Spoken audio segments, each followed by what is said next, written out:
আসসালামু আলাইকুম। সম্মানিত সুধী, আমরা সূরা দাহার হতে আমাদের আলোচনা শুরু হবে এখন। আউযু বিল্লাহি মিনাশ শাইতানির রাজিম। অভিশপ্ত শয়তান থেকে আল্লাহর আশ্রয় কামনা করছি।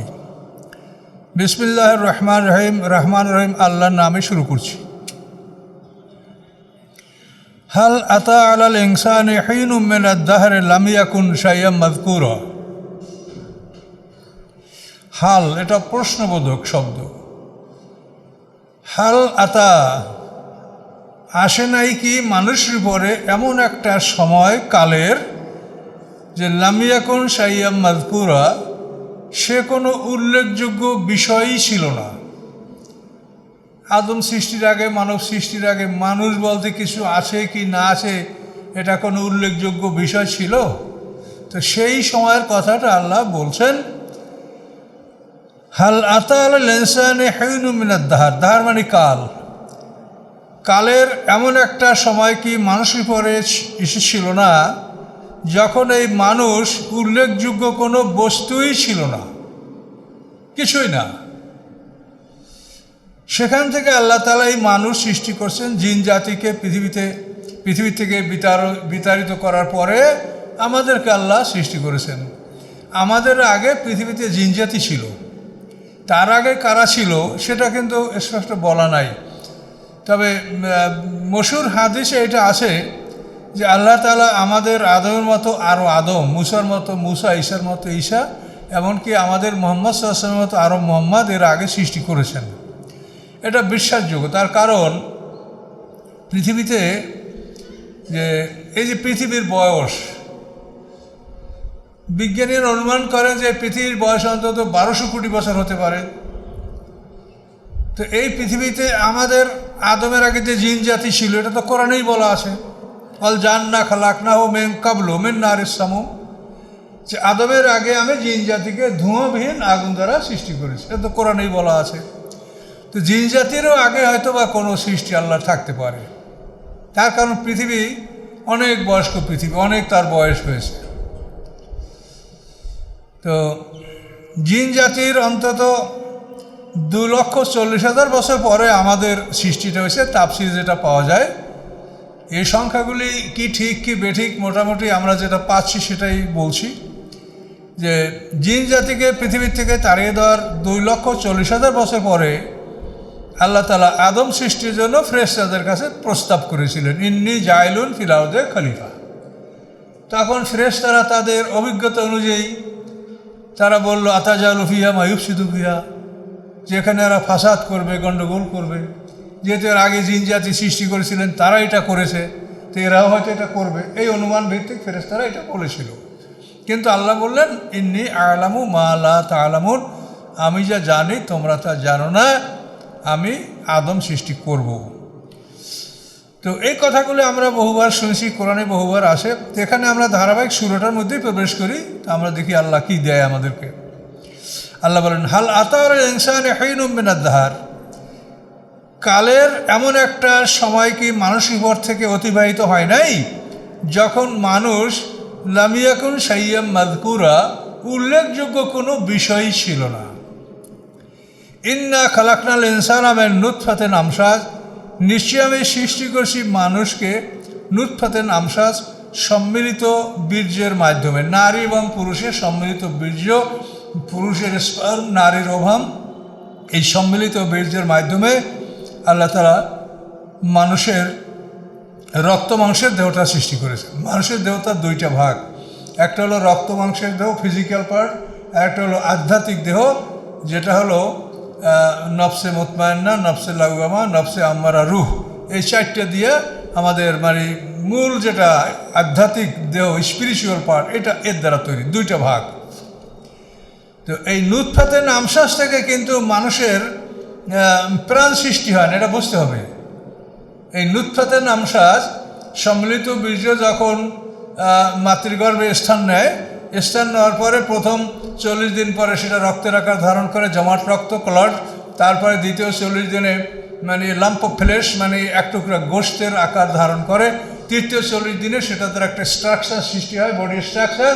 এবং এই 120 দিন পরে ওখানে আল্লাহর পক্ষ থেকে আমাদের যারা স্পিরিচুয়াল পার্ট এইটা আল্লাহ ঢুকিয়ে দেন। কিভাবে আসে, কোথা থেকে আসে, 3টা কভারের মধ্যে অতি সুরক্ষিত জায়গায় আমাদের এই দেহটা তৈরি হলো। তৈরি হওয়ার 4 মাস পরে ওখানে আল্লাহর পক্ষ থেকে প্রাণটা ঢুকলো। এই প্রাণটা আমাদেরকে চালায়, ও আমাদের ঘাড়ে বসা, কিন্তু ওকে আমরা নিয়ন্ত্রণ করতে পারি না, ও আমাদেরকে নিয়ন্ত্রণ করে। ও যখন বের হয়ে যাবে যাবে, তবে ওকে আল্লাহ নিয়ন্ত্রণ করে, নিজের ইচ্ছে বের হয় না। তো ওর উপরে আমাদের কোনো নিয়ন্ত্রণ নাই।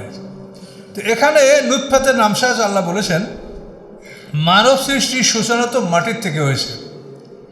আল্লাহ তাআলা আদম আলাইহিস সালামকে মাটি দ্বারা সৃষ্টি করেছেন, সমগ্র পৃথিবীর পৃষ্ঠ থেকে 1 মুষ্টি মাটি সংগ্রহ করেছেন। সেই মাটির মধ্যে আমাদের মাটিও নেওয়া হয়েছে একই সাথে। কিয়ামত পর্যন্ত যত মানুষ আসবে আমাদের মাটিও একই সঙ্গে আদমের মাটির সাথে নেওয়া হয়েছে। নেওয়ার পরে সেই মাটিকে প্রথম 40 বছর পানিতে ভিজানো হয়েছে, পরে সেটা হয়েছে হামায়ম মাসনুন, কালো দুর্গন্ধময় কাদা। মাসনুন মানে স্টাল, বাসি, যেটা বাসি হয়ে গেছে, গন্ধ আসে। দ্বিতীয় 40 বছর রৌদ্র শুকানোর পরে সেটা হচ্ছে সলসলেন কাল ফাক্কার, কুমারের পোড়ামাটির মতো শক্ত, ক্ষণক্ষণে ঝনঝনে। এগুলো 80 বছর। তৃতীয় 40 বছর এটাকে আল্লাহ সব ধরনের পানি দ্বারা মেখে মেখে এটাকে একটা মানে প্লাস্টিক করে বা গাড়া কাদায় পরিণত করেছেন, এবং সেই গাড়া কাদা দ্বারা আল্লাহ আদমের মাটির দেহটাকে তৈরি করছেন। এই মাটির দেহ তৈরি হলো। মাটির দেহ তৈরি হয়ে যাওয়ার পরে আল্লাহ তাআলা এই যে স্পিরিচুয়াল পার্ট, এই যে 4টে জিনিস, 3টা নফস, একটা রূহ, এইটা আদমের মধ্যে আল্লাহ তাআলা ফুঁকে দিয়েছেন, ঢুকায়। এখন আদম মানুষ। তো এইভাবে আদম মানুষ হয়ে গেলেন। আদমকে জ্ঞানদান করা হলো, তাকে জান্নাতে নেওয়া হলো, তার থেকে হাওয়াকে তৈয়ার করা হলো। এরপর আদম হাওয়া তৈয়ারের পরে আমরা যে আমাদের যে মাটি পানির অংশটা আদমের মধ্যে, এইটাকে আল্লাহ তাআলা বীর্যে রূপান্তরিত করে দিলেন, সিমেন্স, ফ্লুইড। এই বীর্যের মাধ্যমে আল্লাহ তাআলা এটা ট্রান্সফার, আদমের থেকে তার সন্তানদের মধ্যে বীর্য ট্রান্সফার, সন্তানদের থেকে তাদের থেকে যত সন্তান আসবে তাদের বীর্য ট্রান্সফার। এভাবে হতে হতে কিয়ামত পর্যন্ত আমরা প্রত্যেকটা মানুষ আমাদের পিতার পিঠ থেকে আমরা সৃষ্টি হয়েছি। সমস্ত মানুষের জন্ম, আমাদের প্রথম জন্মটা আমরা পিতার পিঠ থেকে মাতৃগর্ভে গিয়ে সেখানে আমাদের এই মাতৃগর্ভের আমাদের এই যে পদার্থের দেহটা এখানে সৃষ্টি হয়। এটা মনে রাখতে হবে। এখানে কিন্তু প্রাণ নাই। এই যে সিমেন্স থেকে যেটা, এটা কিন্তু প্রাণ না, এটা শুধু মানে মানে লাম্প অফ ফ্লেশ, গোশতের টুকরো, এটার মধ্যে প্রাণ নাই। প্রাণ কিন্তু আল্লাহর কাছ থেকে আসে। এই প্রাণ যখন আমরা ঘুমাই তখন আমাদের থেকে 3টা নার্ভস বের হয়ে যায়, শুধু রুহটা ভিতর থাকে। তা আমাদের স্পন্দনটা, আমাদের এটা স্পন্দনটা চলতে থাকে, হার্ট বিটিং যেটা, এটা চলতে থাকে। যেহেতু আমাদের রুহটা ভিতরে থাকে, নার্ভসগুলি বের হয়ে যায়। নার্ভসগুলি বের হয়ে গেলে আমাদের জীবনের কর্মক্ষমতা আমরা হারাই। হাত, পা, চোখ, কান, নাক, জিহ্বা আর কিছুই কাজ করে না, সব অচল।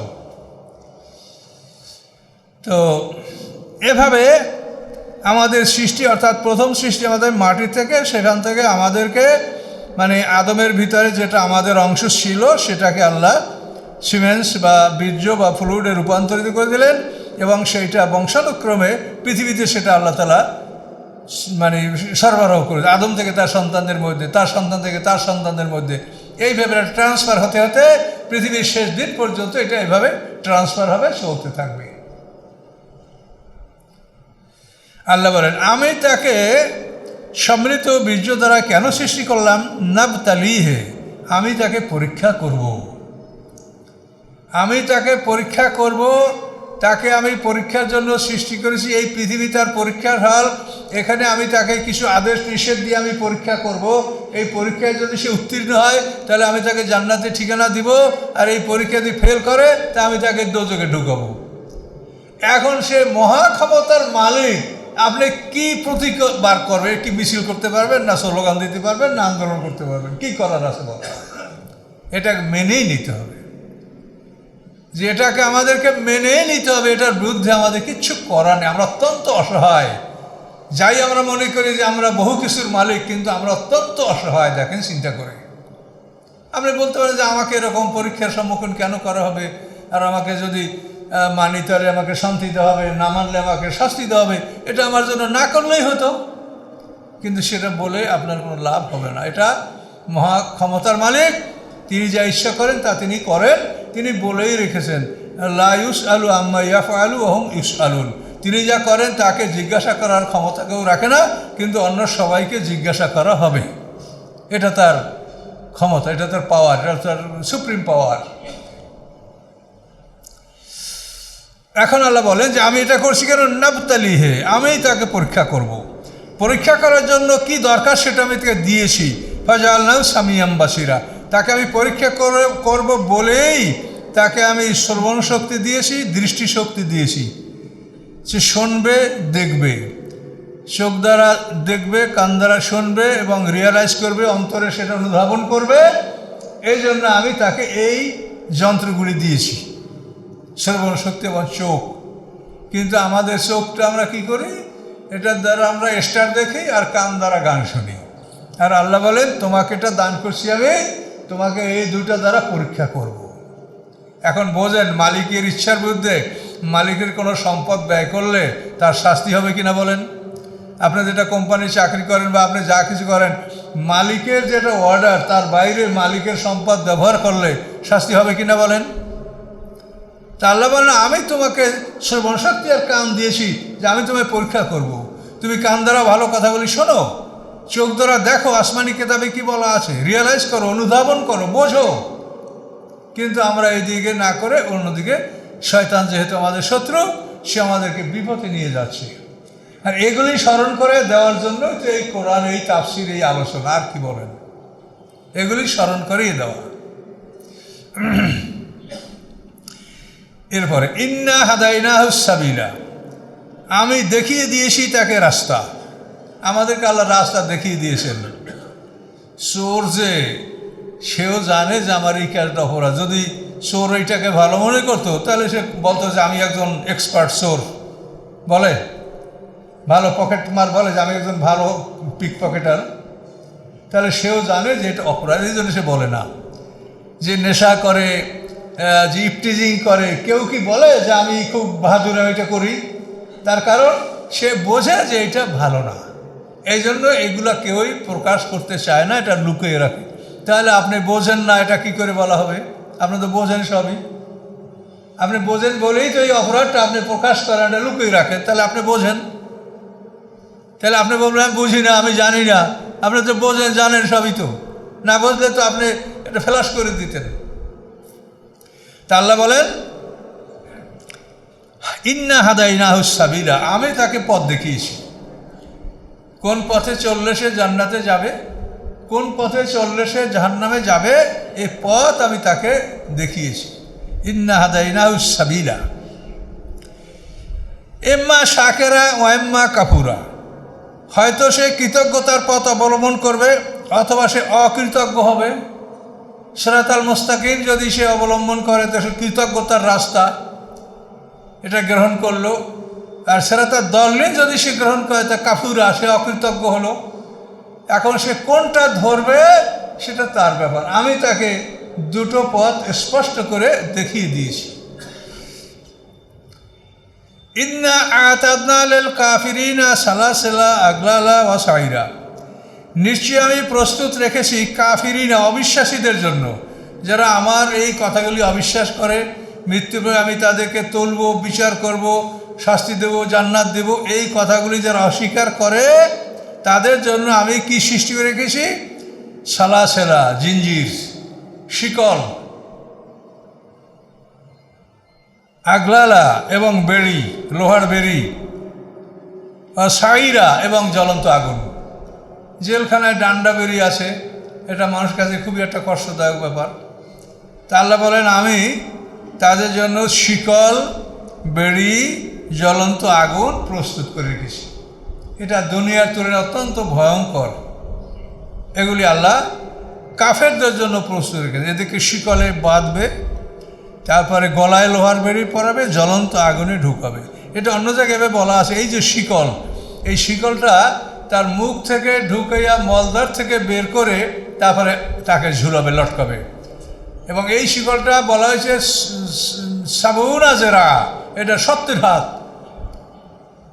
খুজুহু ফা গুল্লুহু সুম্মাল জাহিমা সল্লুহু সুম্মা ফি সিলসিলাতিন জারুহা সাবুনা জেরান ফাসলুকুহু।